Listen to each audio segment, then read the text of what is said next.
Antoine. Antoine, allez Antoine, avec toi. Passe-en-toi. De ce que j'étais en train d'écouter, excusez-moi, je suis ici en pénitence à regarder l'émission du président de la République. Alors, sur la forme, il faut dire qu'il y avait une sorte de nervosité artificielle, c'était saccadé, comme toute opération cathodique.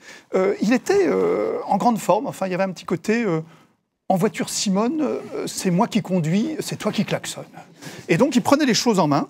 Sur le fond, c'était extrêmement fuyant, flou, caméléonesque. Vous savez, un peu comme ces zooms sur les appareils photo qui n'arrêtent pas, et puis on n'arrive pas à faire le point. Alors, le nucléaire, ah bah oui, non, pas à pas. Enfin, vous voyez, et tout est comme ça. Ce qui était très intéressant, c'est le personnage qu'il essayait de jouer. Il voulait être tout à la fois. Alors, il était le boss surchauffé, survolté. Je réformerai tous les jours de mon mandat. Et c'était aussitôt suivi d'une sorte de jérémiade. On connaît ses imitateurs, je ne vais pas l'imiter, mais il a parfois, le président Hollande, ce soupir christique quand Léa Salamé lui dit « Mais enfin, vous ne contentez personne et vous mécontentez tout le monde ». « Ah, mais, dit-il en soupirant, c'est toujours la difficulté d'une réforme. » Et il espère que le public va s'identifier, selon un phénomène cathodique assez connu, avec cette espèce de Saint-Sébastien de la politique qui souffre pour nous. De temps en temps, il devient l'animateur en chef, il pose les questions, s'empare des thèmes à traiter, qu'est-ce que j'ai fait, ce que je veux, etc. Et de temps en temps, au contraire, il devient l'homme qui écoute, qui prend des notes d'une façon ostentatoire, et ça donne dans sa bouche « Moi j'entends, je participe aussi du dialogue ». Question piège dès le début de Léa Salamé, si vous aviez 20 ans, est-ce que vous seriez place de la République? Réponse, j'ai eu 20 ans, et là c'est magnifique parce que d'abord vous avez comme des vers, je me suis mis un moment dans le mouvement. Alors ce qui est passionnant avec François Hollande, c'est ces petits mots. Je me suis mis un moment. Il dit également, les jeunes ont envie aussi d'un autre monde, et je ne vais pas m'en plaindre. Qu'est-ce que ça veut dire aussi?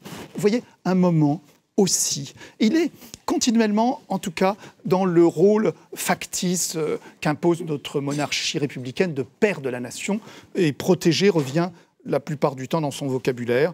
Qu'est-ce que j'ai fait depuis 4 ans? Moderniser le pays et protéger le modèle social. Alors, il apporte un scoop, hein, il dit, et il le dit, mais vraiment en semblant y croire, ça va mieux.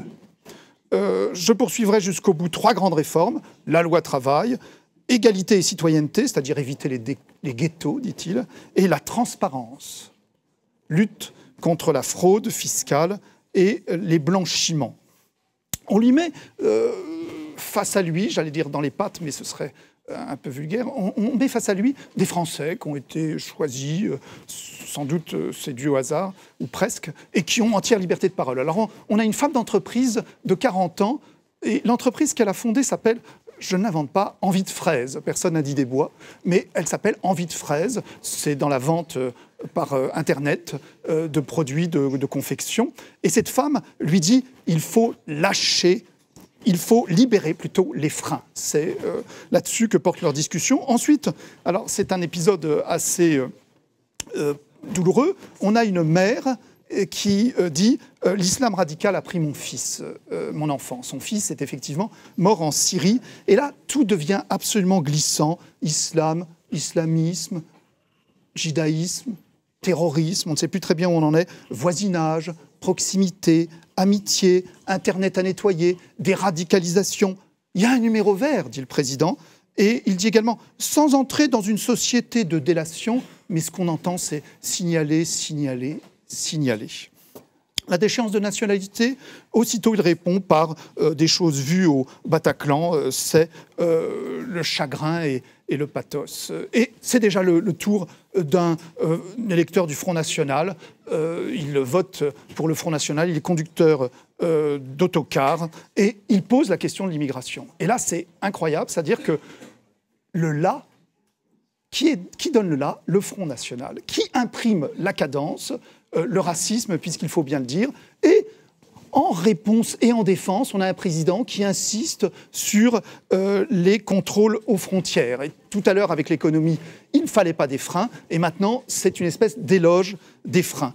Alors, en conclusion de cette première partie, je dirais qu'il a essayé, et il continue d'essayer, là, il parle toujours, de créer une sorte de tension cathartique en jouant à la fois sur le confessionnal, mais également une sorte d'âge de poche. Ils sont 4. Et il joue absolument là-dessus pour essayer de le bousculer.